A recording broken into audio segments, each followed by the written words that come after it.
Pai do Senhor para todos vocês nesse dia maravilhoso, quando nós estamos descendo nesse nosso canal, primeiros passos da fé cristã. Muito importante você aí estar iniciando essa caminhada com o nosso Senhor Jesus Cristo. Você está assistindo esses canais que vão tratar sobre assuntos base da fé cristã. Vamos tratar hoje, meu nome é Pastor Giovanni, vamos tratar hoje sobre a lição 8, o reinado de Deus já teve início. Então você fique ligado aí, dê um like, um ok, assine o canal, vamos ficar nos atualizando com coisas pertinentes ao reino de Deus. Amém? Então vamos estar iniciando o texto de Mateus capítulo 10, do versículo 5 até o versículo 15, que diz assim a palavra do nosso Deus. Você que puder acompanhar conosco, com a Bíblia aberta, seria bem muito importante nós aí estarmos nesse momento fazendo a leitura. Então, Mateus capítulo 10, versículo 5. Deus seja louvado. E a estes 12 Jesus enviou e ordenou, dizendo: não ireis aos gentios, nem entrareis em cidade dos samaritanos, mas ides antes às ovelhas perdidas da casa de Israel. E indo pregai, dizendo: é chegado o reino dos céus. Curai os enfermos, ressuscitai os mortos, limpai os leprosos, expulsai os demônios. De graça recebei, de graça dai. Não vos provereis de ouro, nem de prata, nem de cobre e outros cintos. Aqui já finaliza já a leitura. Você pode ler mais com calma, do versículo 5 até o versículo 15. Vamos tratar sobre o reino de Deus. Já falamos um pouco na lição 7 sobre o reino de Deus.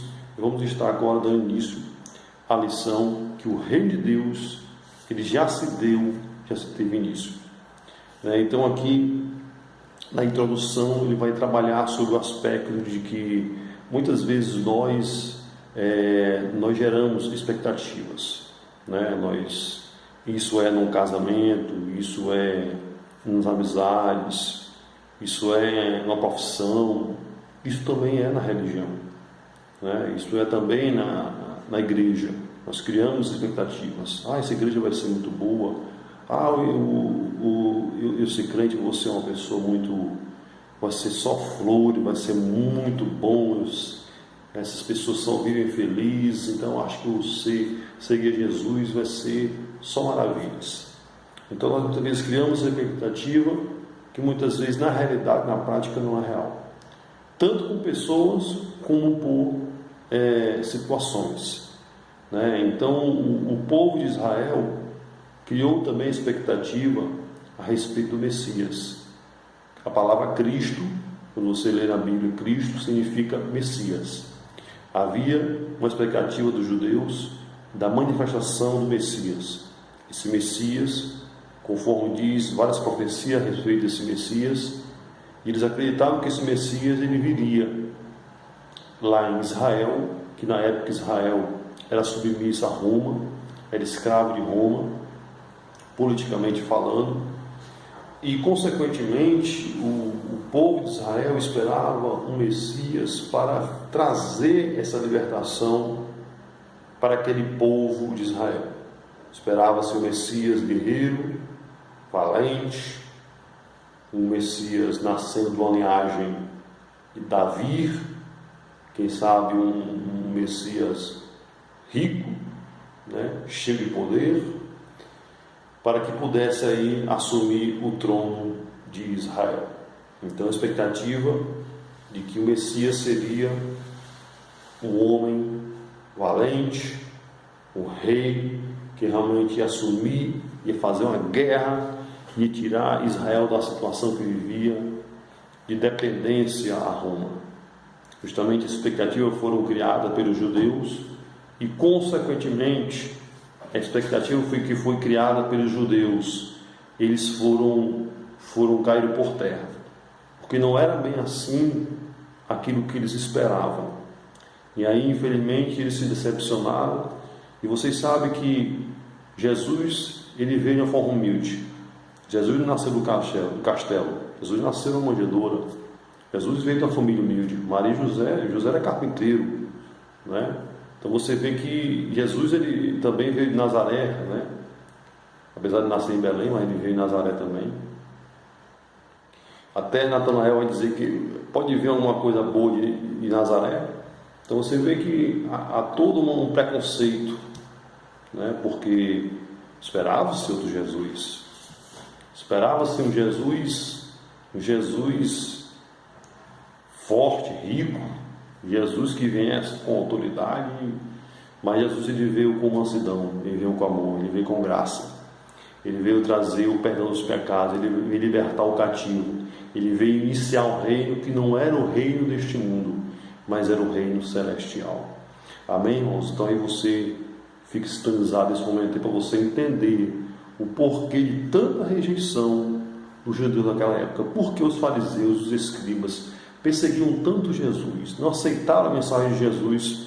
Um dos pontos é isso, né? Um dos pontos é porque eles criaram expectativas que não era aquilo que as Escrituras nos diziam, né? Eles criaram um outro tipo de Messias, e Jesus veio de outra forma, uma forma mais mansa, humilde, e instalar um reino que não era o reino deste mundo, mas era um reino espiritual, né? Então isso aqui é a importância da introdução dessa mensagem, é que Jesus ele dá o início ao reino de Deus, né?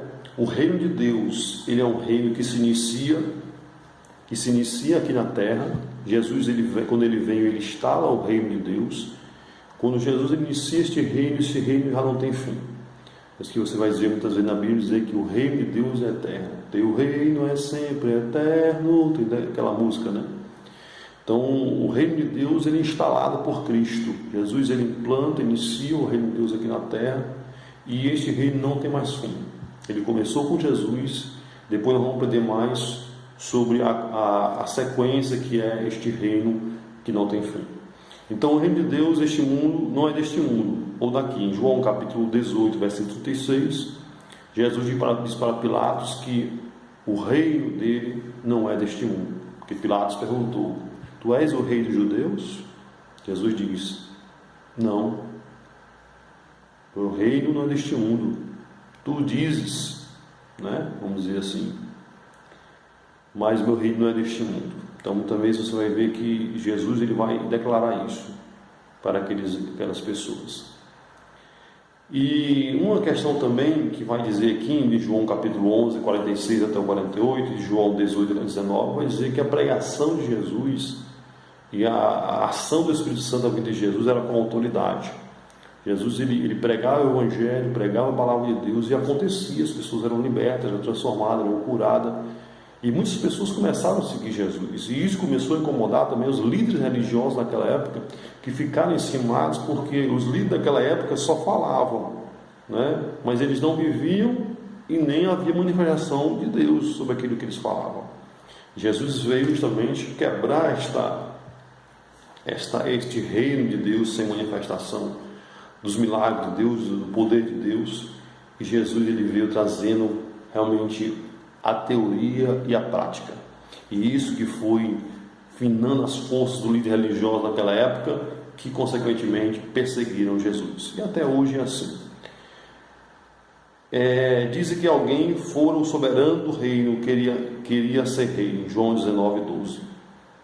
Então você vê que justamente eles colocaram essa acusação contra Jesus, que eles vendo que Jesus, eles estavam puxando os seguidores para ele, né, devido à sua vida com Deus, e os líderes começaram a inventar acusações contra Jesus. Inventaram uma acusação contra Jesus, que foi dizer que Jesus queria ser rei de Israel.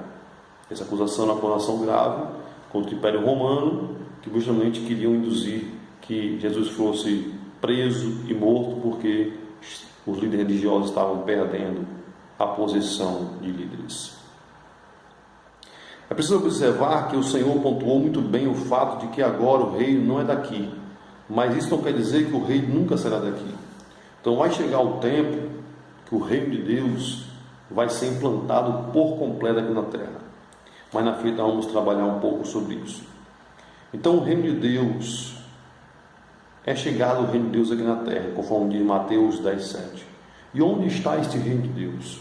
O que caracteriza o início do reino de Deus aqui na terra? Se caracteriza pela manifestação do Espírito Santo. Quando Jesus começa a curar, começa a libertar, começa a salvar, começa a perdoar, começa a trazer as pessoas que estão presas nos seus pecados.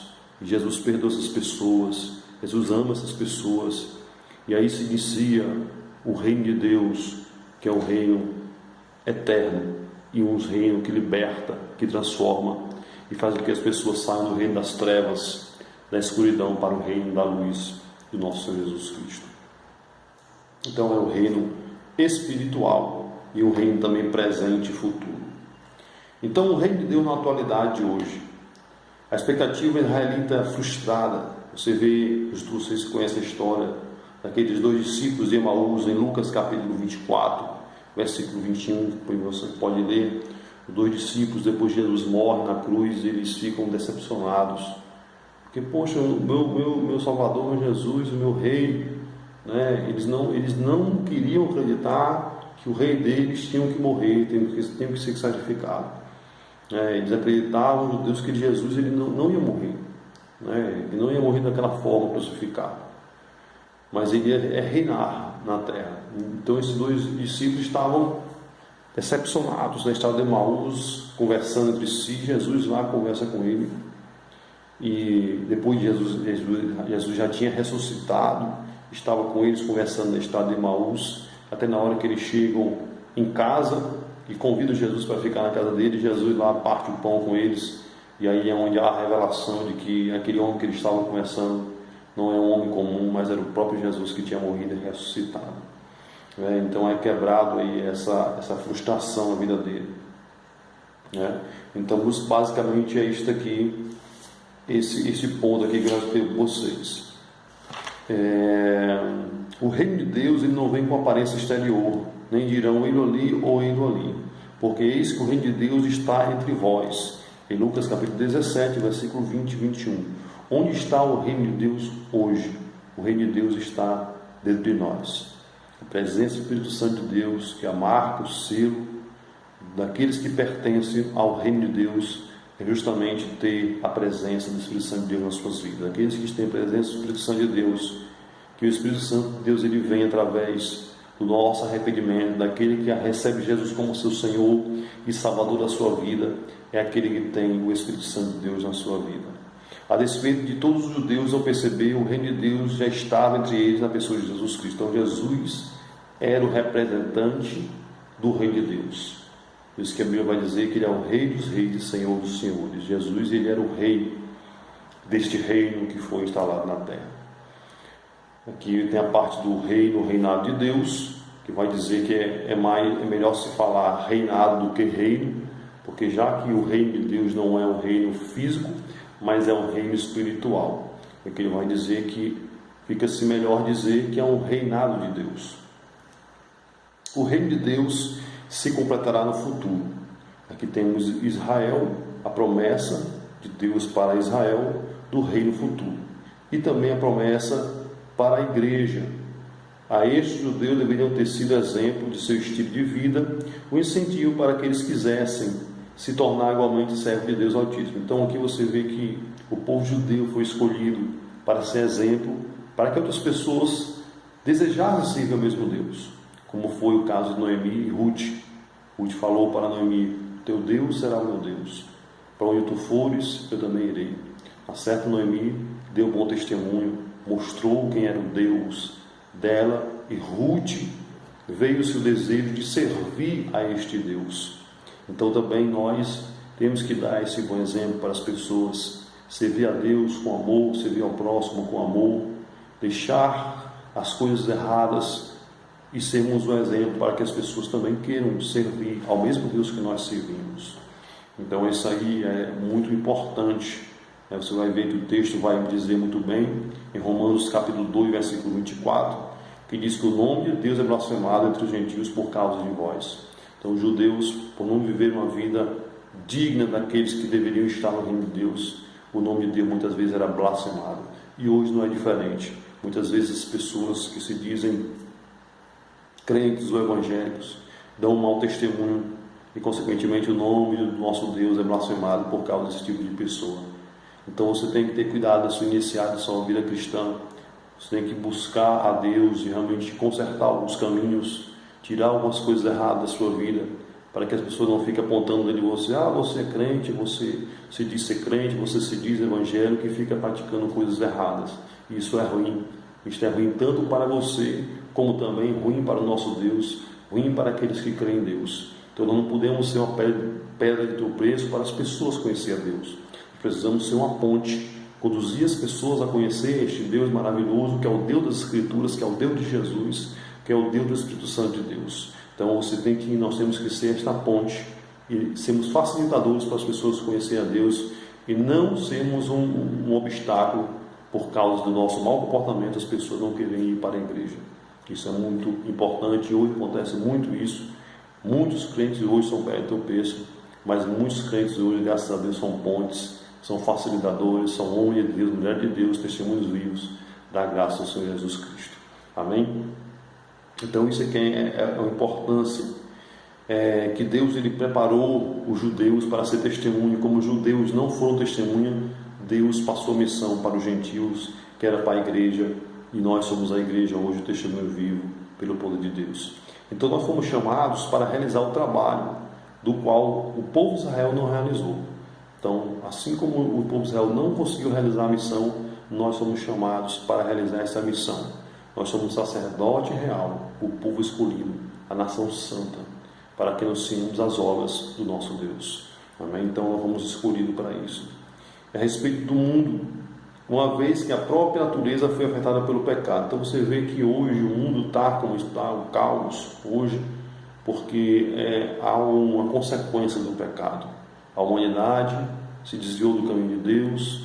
A humanidade ela não quer mais em si buscar o verdadeiro Deus que criou os céus e a terra. Muitos querem seguir os seus próprios deuses, por vontade, seguir a ganância, o dinheiro, e hoje nós vemos a consequência do mundo que está hoje aí. A consequência de muitas pessoas passando fome, muitas guerras, muitas destruições, a natureza aí se revoltando contra a humanidade, porque a natureza também não foi muito bem cuidada, foi explorada pela humanidade, e hoje tem-se aí tudo aí a consequência do pecado. Não é somente Deus, mas é o nosso próprio Jesus. Amém? Então vamos estar continuando aqui. A esses judeus deveriam ter esse exemplo e seu estilo de vida, o incentivo para que eles quisessem tornar igualmente servos do Deus Altíssimo. O mundo, então o mundo está aí, o reino de Deus será uma realidade completa, e então haverá a mesma harmonia que existia no Éden, entre o Criador e as criaturas e destas entre si. Isaías capítulo 11, do versículo 1 até o 16. Então ele vai dizer, em Isaías capítulo 11, você vai ver um exemplo de como será futuramente o reino de Deus aqui na terra. Aí você vai ter um pouquinho de escatologia, que você vai perceber